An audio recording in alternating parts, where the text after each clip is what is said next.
D R news India में आपका स्वागत है।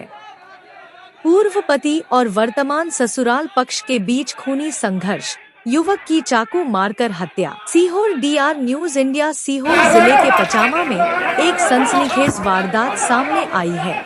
लाडली बहना योजना की राशि निकालने बैंक पहुंची एक महिला के पूर्व पति और वर्तमान ससुराल पक्ष के बीच विवाद इतना बढ़ गया कि एक युवक की जान चली गई। प्राप्त जानकारी के अनुसार थूना कला निवासी महिला, जिसने कुछ समय पूर्व बारवाखेड़ी निवासी प्रताप मालवीय से विवाह किया था, गुरुवार को अपने देवर धर्मेंद्र मालवीय के साथ पचामा स्थित बैंक में लाडली बहना योजना की राशि निकालने पहुंची थी।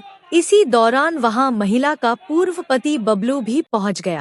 बताया जा रहा है कि बबलू और धर्मेंद्र के बीच किसी बात को लेकर विवाद शुरू हुआ, जो देखते ही देखते हिंसक झड़प में बदल गया।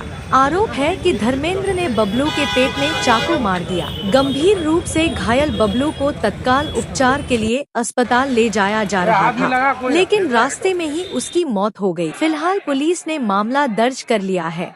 कोतवाली पुलिस पूछताछ के लिए मृतक की पूर्व पत्नी एवं पति को लेकर पुलिस वाहन से थाने लेकर आई, जहां थाने में ग्रामीणों ने पुलिस वाहन को घेर लिया एवं पूछताछ करने लायक लोगों को नुकसान पहुंचाने का प्रयास किया। बाद में पुलिस बल ने उन्हें थाने के बाहर खदेड़ा। फिलहाल मुख्य आरोपी धर्मेंद्र अभी फरार है, जिसकी तलाश की जा रही है।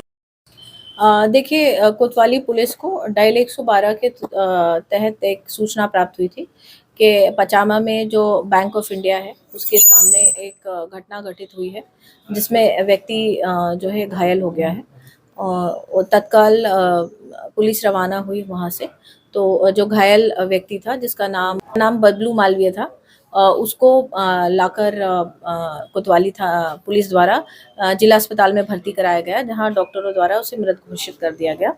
और घटना ऐसी थी कि जो मृतक है बबलू मालवीय, उसकी जो पत्नी थी विद्या, उसने अभी 8 से 10 दिन पूर्व प्रताप मालवीय नामक व्यक्ति से दूसरा विवाह किया था और वो अपने लाडली बहना योजना के जो पैसे हैं वो निकालने के लिए पचामा की जो बैंक ऑफ इंडिया ब्रांच है वहाँ पर गई थी।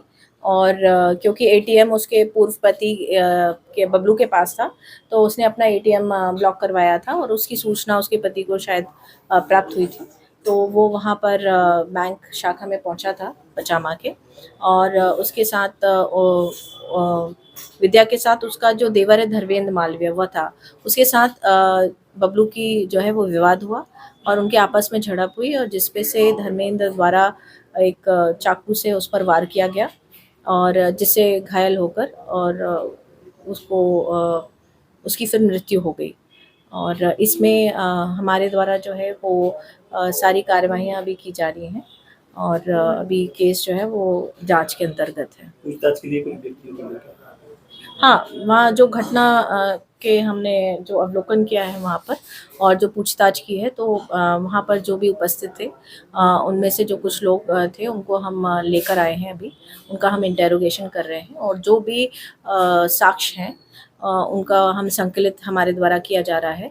हमारी एफएसएल और फिंगरप्रिंट की जो टीम है, फोटोग्राफर सब लगे हुए हैं, तो हम इसमें जो है जांच कर जल्द से जल्द आरोपी को जो है वो गिरफ्तार किया जाएगा हमारे द्वारा। सीहोर में एक बार फिर चड्डीधारी गैंग ने दहशत फैला दी है। शुक्रवार देर रात बदमाशों ने शहर की अलग अलग कॉलोनियों में धावा बोलते हुए लाखों रुपए की चोरी की वारदात को अंजाम दिया। सीसीटीवी फुटेज में हथियारों से लैस संदिग्ध दिखाई दिए हैं, जिससे इलाके में डर का माहौल है। सीहोर जानकारी के मुताबिक रात करीब 1:30 बजे चड्डीधारी चोर गिरोह ने पटेल कॉलोनी, बढ़िया खेड़ी और विजासन धाम कॉलोनी को निशाना बना। विजासन धाम कॉलोनी में मेडिकल स्टोर संचालक अमित जायसवाल के घर में घुसने की कोशिश, खिड़की की ग्रिल उखाड़ते समय आहट होने पर उनकी नींद खुल गई। जैसे ही उन्होंने बाहर की लाइट जलाई, बदमाश मौके से फरार हो गए। इसी कॉलोनी में पूर्व नपाध्यक्ष जसपाल सिंह अरोरा के भाई सुरेंद्र सिंह अरोरा के घर भी चोरों ने सेंध लगाने का प्रयास किया। यहाँ भी मकान मालिक के जागने पर बदमाश बाउंड्री वाल फांदकर भाग निकले। स्थानीय लोगों के मुताबिक सीसीटीवी कैमरों में करीब 5 संदिग्ध दिखाई दिए हैं। सभी ने चड्डीबनियान पहन रखी थी और उनके हाथों में धारदार हथियार नजर आ रहे थे। इससे साफ है कि गिरोह पूरी तैयारी के साथ वारदात करने पहुंचा था।